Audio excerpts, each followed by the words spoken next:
Panther killed Captain America! No! T'Challa, what have you done? Welcome back to Marvelous Videos. I'm Rylan, and today we will be exploring 12 darkest moments of Marvel's Avengers Assemble.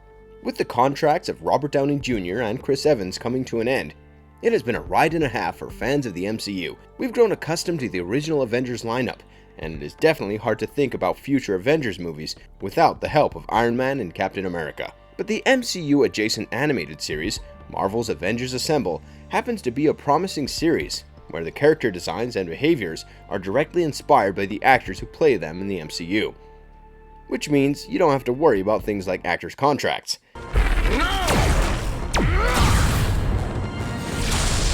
Avengers Assemble!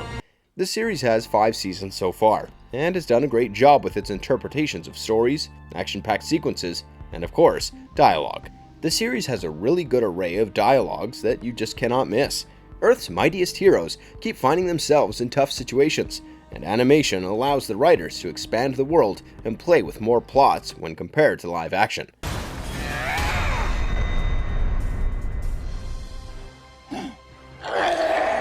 However, with more stories come more problems, and with more problems, it's easy for our favorite superheroes to run into some dark territories, be it with their own minds or when it comes to their mortality. In this video, we will get down to 12 such episodes from the series where the Avengers had to deal with much darker moments such as death, sacrifice, and doom. Before we dive into today's content, however, we have a very small request. If you like our content, please support us by subscribing to Marvelous Videos. Like and comment on our videos and press the bell icon to be notified whenever we upload a video. We'd be eternally grateful to you and hope to bring you the best nerdy content. So, without further ado, let's get right into today's video.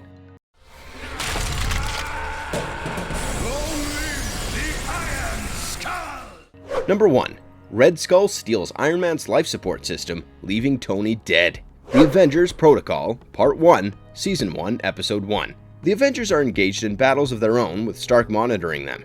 Craving to step right into the action himself, he waits for someone to call him in for backup, and he's interrupted by Jarvis, who locates a dying Red Skull in his Hydra operation. Tony immediately reaches Captain America to assist him at Red Skull's location, but he's a little too late. Cap gets vaporized by one of Red Skull's lasers, causing Stark to seek vengeance for his comrade.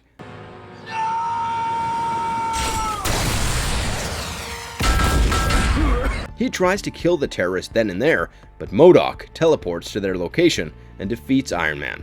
Stark watches as the other two escape with Cap's shield, while he himself is in despair. Stark notifies his comrades about Cap's untimely demise when they arrive at the Avengers mansion. Stark activates the Avengers Protocol. It's time. I've activated the Avengers Protocol. Yeah, right. Hilarious, Stark. Red Skull gloats over outliving his old enemy at the Hydra headquarters, while the Avengers close in on his facility. Red Skull learns about this and deploys his forces. The Avengers fight them off and manage to enter the hideout, where they find Captain America alive. However, Red Skull has swapped his consciousness into Cap's body and overpowers him. Cap, in Red Skull's body, saves Iron Man, but is knocked out himself.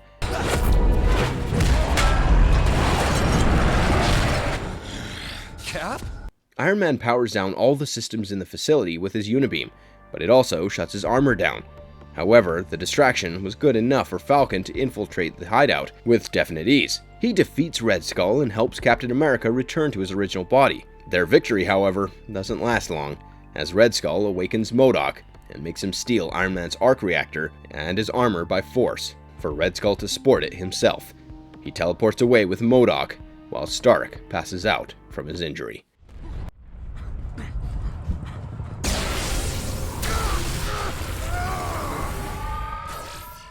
Number 2. Thor decides to sacrifice himself to save the world. The Serpent of Doom, Season 1, Episode 4. Rock Troll Ulik from the realm below comes to Midgard, or Earth, using Codgel, an Asgardian weapon. He fights Thor with his weapon's powers and manages to overwhelm him when Stark comes to his aid. Even worse for you, there is magic involved. Call it what you want. To me, it's just science I haven't figured out. As they find themselves cornered, Thor manages to knock the weapon into the air. As he is dragged, Stark tries to find it, but fails, as Hydra agents get their hand on it themselves. Things get worse when Doom Dogs attack Hydra, and it finally falls in the hands of Dr. Doom. Captain America interrogates Ulik, who confesses to wanting to take down Thor. The Avengers track the weapon down to a Latvian embassy, and they head there in the Avenger Prime. They launch an assault, but Hawkeye gets blasted by Doom. Meanwhile, the Doombots and Doom Dogs attack the Avengers, and they witness an enraged Doom. Possess it!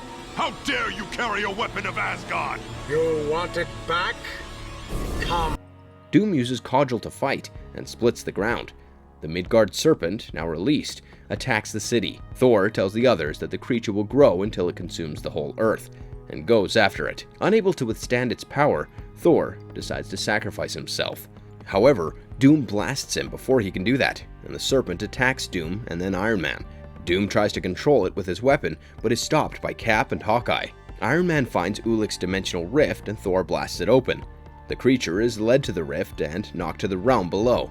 Thor seals it with his hammer and returns to Ulik, asking him to go back to Asgard for justice.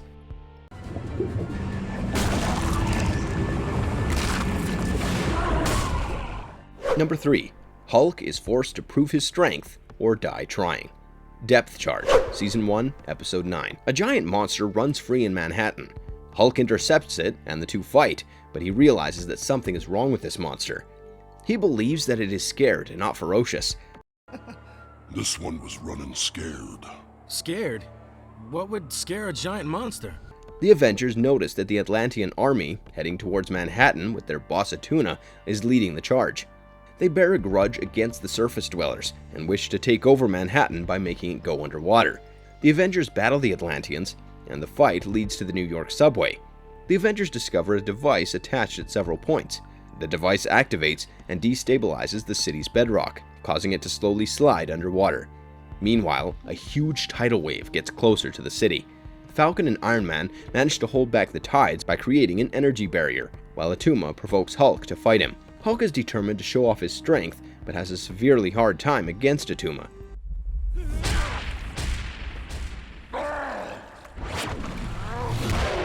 The shockwaves created by their fight end up creating cracks on the barrier created by Iron Man and Falcon.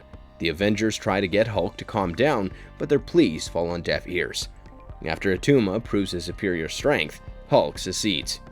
Attuna throws him towards the barrier, causing it to crash, and the wave takes over New York City. Something's got to give.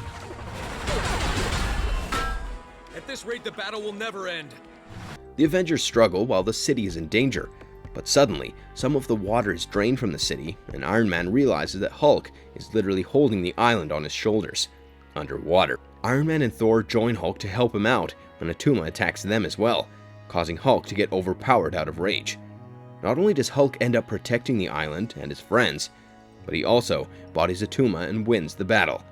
All thanks to some extra dose of anger. Help him maintain that hope! Number 4. Doctor Doom erases the Avengers from history. Planet Doom, Season 1, Episode 15.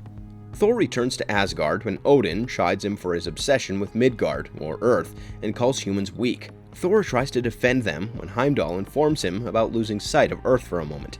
He returns to New York City and sees Dr. Doom's tower where the Avengers Tower should have been. Doom's army attacks him when Hawkeye, Falcon, and Spider-Man aid him in the fight. However, they don't know Thor. They refer to themselves as Bullseye Bart, Snap, and Slinger, and refer to their group as the Defenders. Looks like we got a lot to talk about, but not here. Defenders, move out! They talk about Thor being the only one Doom fears. Dr. Doom attacks them with his gamma repulsors. Mjolnir is seized in a static time-space bubble, while Black Widow, now calling herself Black Bride, seems to be working for Doom. Thor tries to make sense of things when Doom mentions how the Avengers and the Fantastic Four do not exist anymore. He also comes across Tony Stark and Bruce Banner, but they now work for Doom and have none of their predestined powers. I knew they would be simply human, so I made certain that power never found them. Thor learns that Doom had saved them before their accidents and realizes that Doom went back in time to stop them from getting their powers, which is why the Avengers just simply don't exist. They are all sentenced to capital punishment, but the Punisher frees them. It turns out that Natasha, Stark, and Banner double-crossed Doom to defeat him. Thor gets Mjolnir back and fights bravely. Doom is cornered, and he tries to go back in time and prevent the Avengers from being born, but is stopped by Banner and Captain America, who just got freed from his cryogenic state. Thor goes back in time himself to stop Doom from changing the timeline, and incinerates him with his lightning. He then goes back to Avengers Tower and is happy to see his friends. We've got one shot. I need cover. Avengers Assemble! Number 5. The Avengers Are Evil Now. The Dark Avengers, Season 2, Episode 9. A group of robots attack New York, but Hyperion and the Squadron Supreme manage to take care of it. The crowd cheers for them, and they are believed to be Earth's mightiest heroes. And it turns out that the villain behind the robots was Iron Man himself, who encases the Squadron Supreme in a force field. The Squadron Supreme fights back, and Tony manages to make Dr. Serum create a wavelength where the Avengers can be seen, causing the squad to worry about Tony seeing through their illusion. With the help of Jarvis, he finds the other Avengers, who are also criminals. He brings them all together. Meanwhile, Nighthawk from Squadron Supreme lashes out at Dr. Spectrum for failing to create a reality without the Avengers at all. So they decide to kill them. New orders, buddy. We're not just taking criminals in anymore. Speed Demon and Power Princess try to kill Hawkeye, who is saved by Falcon and brought to Tony Stark's ship. Thor, Hulk, and Black Widow come across one another while trying to steal a device, but the device falls apart and Hyperion shows up to kill them.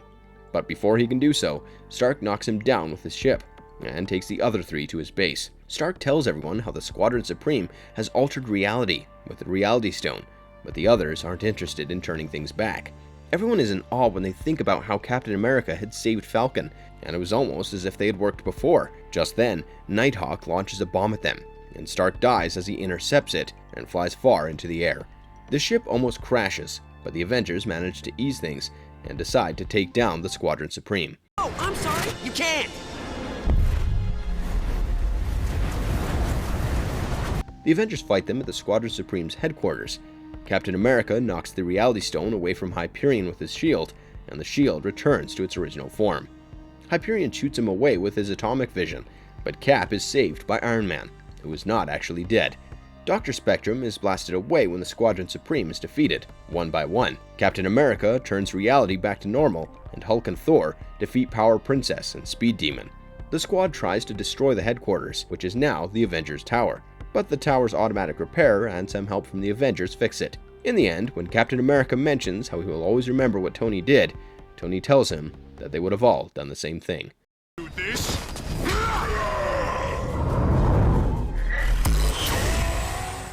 Number 6. Villainous, mechanical maniac Ultron defeats Thanos. Thanos Triumphant, Season 2, Episode 13. Thanos fights Dormammu and retrieves the Infinity Gauntlet from Black Widow. He creates a citadel near the Earth's orbit, where the Avengers intercept it. Their jet is destroyed, and the Avengers are stranded. Despite the immense effort, they are no match for Thanos. They even try to get Thanos to use one stone against them by hurting his inflated ego, but he uses the Time Stone and ages the Avengers to the point of oblivion. You know what you're doing, Tony. He does the same thing on Thor, but it backfires as Asgardians get stronger with age. So Thanos is forced to bring everyone back. He then uses the Mind Stone to turn the Avengers against each other, but Hulk asks them to direct their rage towards Thanos instead.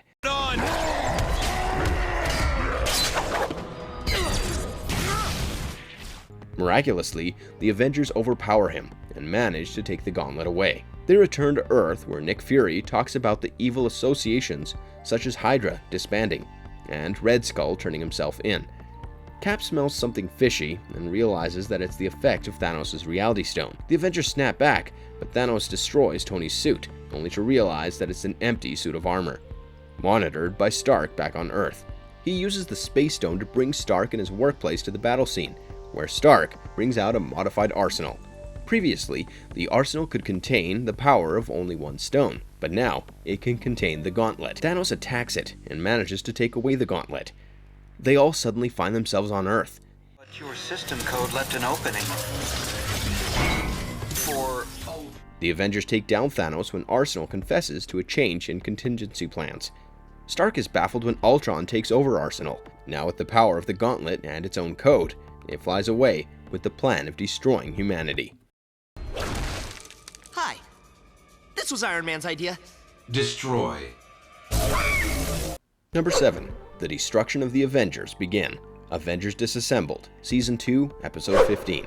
Iron Man's holding back when it comes to information about Ultron, making things a turn for the worse. Tired of this, Captain America leaves the Avengers. Meanwhile, Ultron has gained control over a rebuilt super adaptoid. He attacks Roxxon using that. The Avengers come to the rescue, along with Spider-Man, to fight the super adaptoid. They are backed into a corner when Captain America is thankfully unable to stay away from the action while his comrades are struggling. He joins in. Really wish we had Cap's shield right about now. However, the shield drop team, made up of the life model decoys, falls under Ultron after he takes total control over it. After a fierce battle, Ultron manages to take control of the Avengers Tower. This also gives him access to Iron Man's Hall of Armors, putting him in a very convenient spot for someone who likes to overwrite programming. He brings Stark's satellites under his command, and uses them to launch missiles towards the Earth and to the Avengers. To avoid catastrophe, Iron Man is forced to destroy the Avengers Mansion, and with that, all of his prized technology.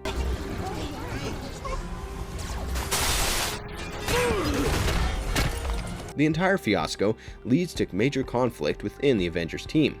With Tony and Captain America being at odds for a while now, the Avengers get divided into two teams, with Tony leading Thor and Hawkeye, and Cap leading Falcon, Hulk, and Black Widow. Amongst Ultron's missions, one of his very first was to disassemble the Avengers. With this conflict, his mission has become a success, and the Avengers are disassembled.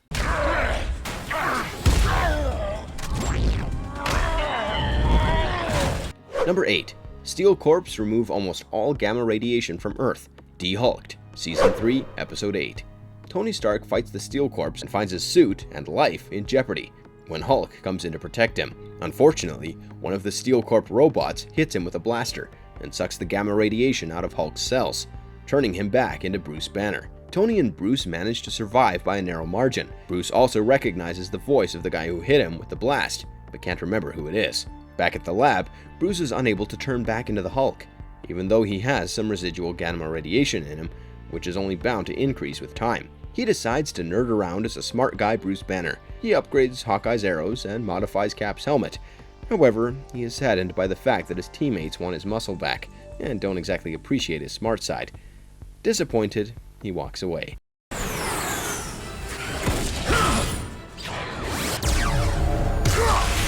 The SteelCorps power up with another Gamma Sucker device, and the Avengers crash the site, with Bruce coming along in the Hulkbuster armor. The perpetrator turns out to be his old lab partner, Igor Drenkov, who intends to recreate the accident for himself to become a hero. With his smarts, Bruce manages to cool down the reactor. However, Igor manages to capture him and drain his gamma radiation into himself for a power-up. Igor turns out to be a menace for the Avengers, absolutely destroying them in battle. With his smarts, Bruce manages to get back into the room with a device containing his radiation. He once again takes in all the gamma radiation, returning to his friends as the Hulk, and this time he uses a little bit of intelligence while smashing. Igor is drained of all the gamma radiation, and Hulk takes him down with a punch as Bruce Banner. You foolish brute! Do something! Number 9. Red Hulk threatens to destroy a town. World War Hulk, Season 3, Episode 22. Leader uses his particle-accelerating gamma bomb and turns Red Hulk into an overpowered, fire-wielding beast, and the Avengers are no match for it. Not only does he defeat everyone, but he attacks Leader as well. They manage to evade it, but Red Hulk catches up and almost destroys their Quinjet.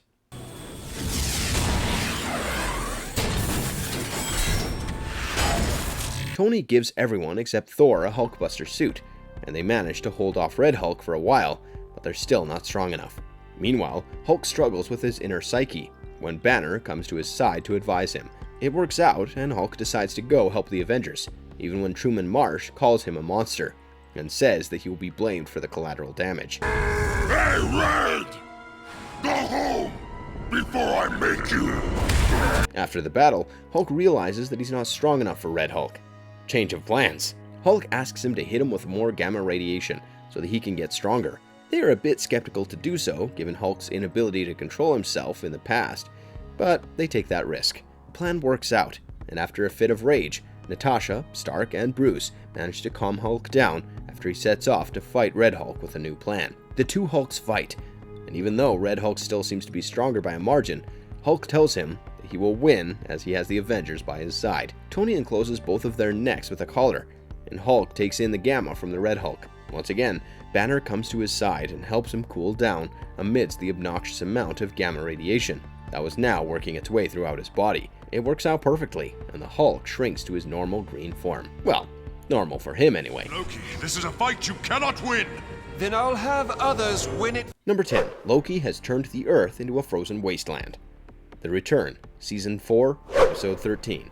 The Avengers and the new Avengers return to Earth via a portal, but discover that the Earth has been turned into a frozen wasteland. With dragons flying overhead, frost trolls attacking, and Asgardian magic all over, Thor realizes that it's Loki's doing.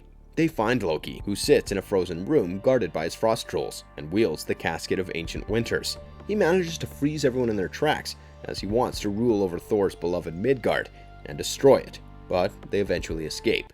You heard her! Go! You know where to find me. Everyone gathers at Jane Foster's house, who explains the situation to them. 2 giant stone ships called the Worldbreakers are placed at the north and south ends of Manhattan. If the Avengers tried to get rid of the winter using Jane's portal technology, Loki would use the ships to activate Ragnarok. So, Cap decides to go to the north, Captain Marvel to the south, and Thor to Loki, with some other allies. At the north end, Captain America and his team are made to face the Destroyer, while Loki uses his casket to control Vision. Vision attacks the Avengers, but Ant-Man realizes that even though he can hit the others, he isn't doing so. Thor tries to use Mjolnir to take down Loki, but Vision intercepts it. Loki is dumbfounded when he realizes that despite being controlled, he is still worthy enough to lift the legendary hammer, when Vision hits Loki with it, proving that he was faking it all along. Meanwhile, the 2 teams on both ends manage to destroy the Worldbreakers, and Jane uses her now modified portal technology to send the winter away from Earth. In the end, Loki is captured and imprisoned in the Avengers' quarters, so that they can again keep an eye on him. Don't apologize. Ever. Number 11. Loki becomes the Sorcerer Supreme. All things must end. After the Avengers destroy the Beyonder with Loki's help, Loki betrays them by using the Eye of Agamotto, becoming the Sorcerer Supreme and taking over Asgard. The Avengers cannot take the eye away from him either, as it has to be given, and Doctor Strange had only given it to Loki to defeat the Beyonder. Meanwhile, with the pathways to Asgard blocked by magic, Jane decides to use science instead of magic to get there. Loki closes all pathways from Midgard to Asgard, and imprisons Allfather Odin with the help of his magical powers and the Casket of Darkness, to become the Allfather himself. Oh, it seems he doesn't need his throne anymore. He uses his magic to prevent Thor from getting his hands on Mjolnir, but Lady Thor comes in and seizes it. The Avengers assemble at the throne room and take on Loki. Loki opens a portal from the Bifrost to New York City and sends his beasts, the mindless ones, to Earth, causing more trouble for the Avengers. Throughout the whole sequence, everyone is made painfully aware of his inflated ego as well. The Avengers and the new Avengers fight the mindless ones, and Ant-Man enlarges Hulk to overpower their size. Meanwhile, Thor, Jane Foster's Thor, and Doctor Strange fight Loki, who seems too powerful to be true. To make matters worse, he unleashes the power of the All-Dark, and it begins to take over Yggdrasil, the Tree of Life. Thor and Lady Thor try to stop it with their lightning, but Loki's magic protects it. Even Doctor Strange's magic fails to contain it. And it has. The All-Dark! Farewell, Avengers. In the end, Thor tells Loki that destroying the Tree of Life would kill him as well, which Loki finds hard to believe. He uses the Eye of Agamotto to see it for himself, and watches the Earth, Asgard, and himself get destroyed. Shocked by this revelation, he throws the eye away, calling it a liar. Doctor Strange seizes it, and cancels the magic used on the All-Dark by Loki. Thor and Lady Thor strike it with their lightning, saving Yggdrasil from All-Dark. A devastated Loki catches the remnants of the All-Dark, gloating over how he is the strongest. But it takes over his body, and the Avengers win once again.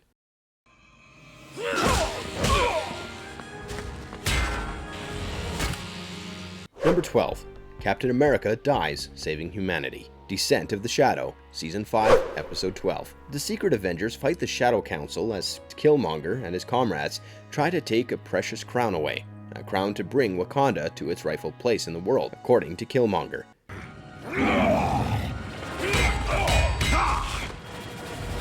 The secret Avengers try to stop them, and Captain America gets his hands on the crown. However, it is revealed that it is Princess Zonda who had shapeshifted into Captain America. Suddenly, the Avengers chime in to give T'Challa a helping hand. Stark asks Killmonger why he is so hell-bent on getting a crown, and learns that it is not just any crown, but the greatest weapon that Wakanda has ever produced. Meanwhile, Natasha and Clint try to take down Princess Zonda, who outwits them with her shapeshifting.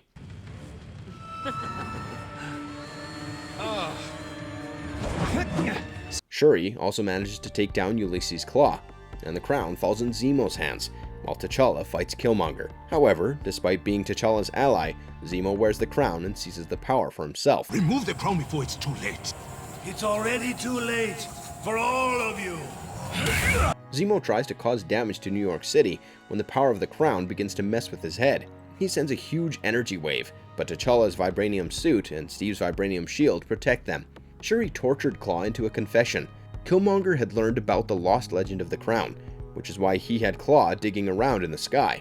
Even though the crown is powerful within Wakanda, outside the country, however, it becomes unstable. T'Challa has an epiphany and realizes that the crown is unstable without vibranium. Steve fights Zemo and manages to get the crown off, but its shockwaves, which have already wrecked the Brooklyn Bridge, get too dangerous to control. T'Challa tries to hold it back with his suit and somehow manages to take it to the embassy, and yet nothing works.